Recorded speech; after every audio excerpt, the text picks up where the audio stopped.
What I want to do today is basically a sharing exercise, not trying to give a lecture or trying to tell you what to do. I think that's the last thing I want to do to this crowd, to tell you what to do and how to become a leader. What I want to outline briefly will be a mixture of what I know as accumulated through experience and what I understand by being a lead academic leader. So it is a combination of both, combination of ideal types, what we would like to be, which is a combination of many things over the years that we learn from research and also from others' experience. But more importantly is my own experience in Malaysia, because I think my argument today is very simple. Academic leadership, or for any form of leadership, is a constituent and a content of the society. So in a way, we may outline some very important principles of leadership, but I think there are certain circumstances in each country will decide how this leadership will be played out. So while we want to argue at the importance of this leadership in its idealized form, but I think the conditioning by the society is equally important. And we know that, and I come from a public university, so funding is mostly from the government, so therefore it's quite different we operate if you compare us with a private university. And therefore, it may or may not change the nature of leadership, but it has influence on the leadership. So it's up to the leader himself to adapt and to adopt according to the system that surrounds him. Yeah. So, briefly, I think higher education, it is believed that academic leadership behaviors determine the development of the academic staff that he or she leads. That is, without doubt, very important beginning, baseline from where I want to start. The question is, to what extent these behaviors can transform the personal values of followers, to support his or her vision, and raise the performance of the team to another level. So we are talking about teamwork. When you talk about leaders, there must be leader and followers. You cannot just be the leader alone in the open, in the desert, running around, trying to lead, I don't know what. So it must be some lead, every leader must be, every leader must have a follower or group of followers. So, by definition, leader is working in a team. So, it cannot be on its own, or his or her own. So, the question is, this is what we ask all the time, this is what we do when we interview people for promotion, whether to a professor's job or to a vice chancellor, deputy vice chancellor's job, is to evaluate to what extent this particular person is going to be an effective leader, good enough to be a leader. So, this is what I want to try to share this morning, from both what I see as important and both what I went through, experienced in the last 10 years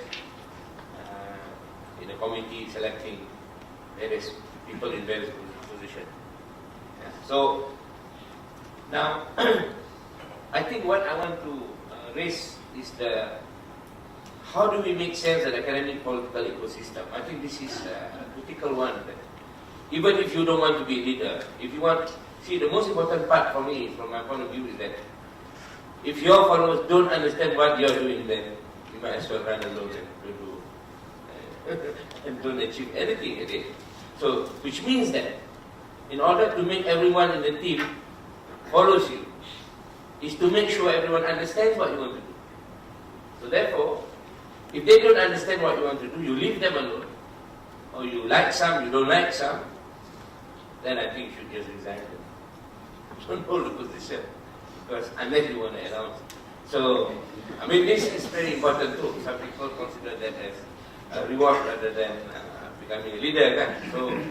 So I always mention, this is, I suppose, because of my background in sociology and anthropology, I always look at the political ecosystem, because you like it or not, rules and regulation dictates what we do.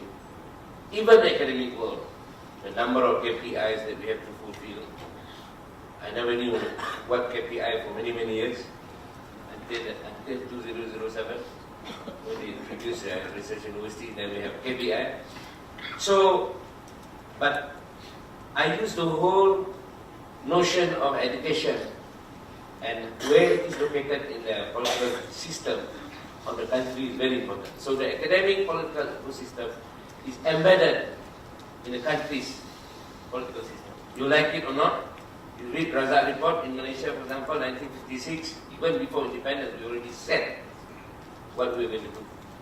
And our parameters as a mold for integration through education. So academia is part of that larger political society and culture. It is set in multi-layered form of bureaucracy. This is the key word, bureaucracy. Leadership, bureaucracy, academia. The mixture of these three can take many forms.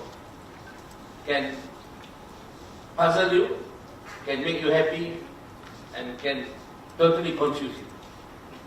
Because bureaucracy means rules, bureaucracy means hierarchy, bureaucracy means taking orders, bureaucracy means to follow and not to protest. So these are choices that you make. So I would like to emphasize the role of education and academia, political ecosystem in a decolonized country. Because we don't make differences. We equate ourselves with Europe. We equate ourselves with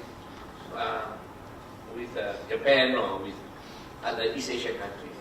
And I think in the field of migration studies, I think Shamsul know much better than I do. There was a lot of time when people in the West theorize about migration is based on the migration of non-Western to the West.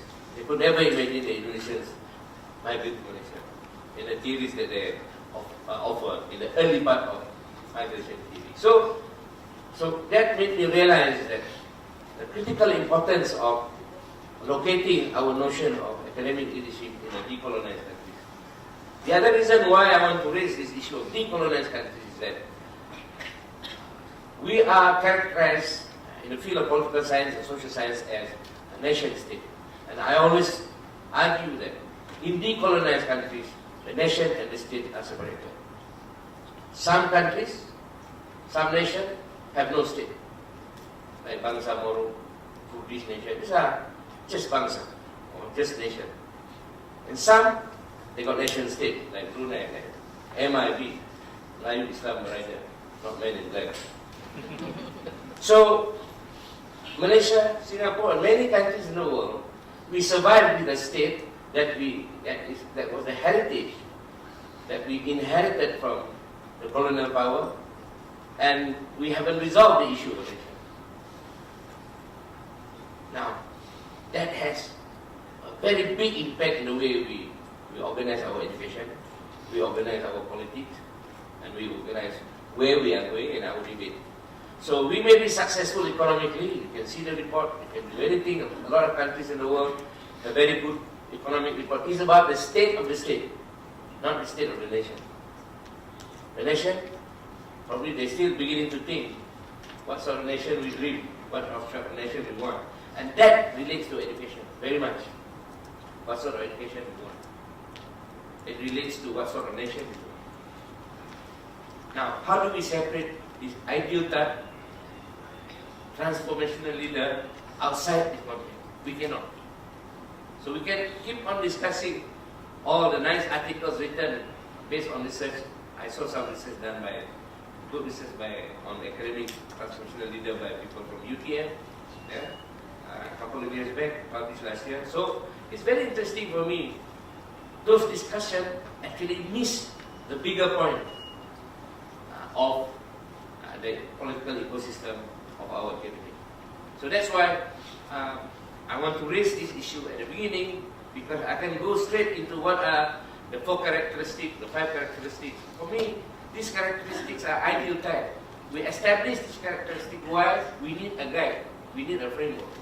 But we know the need for the guide is because there's a lot of disorganization.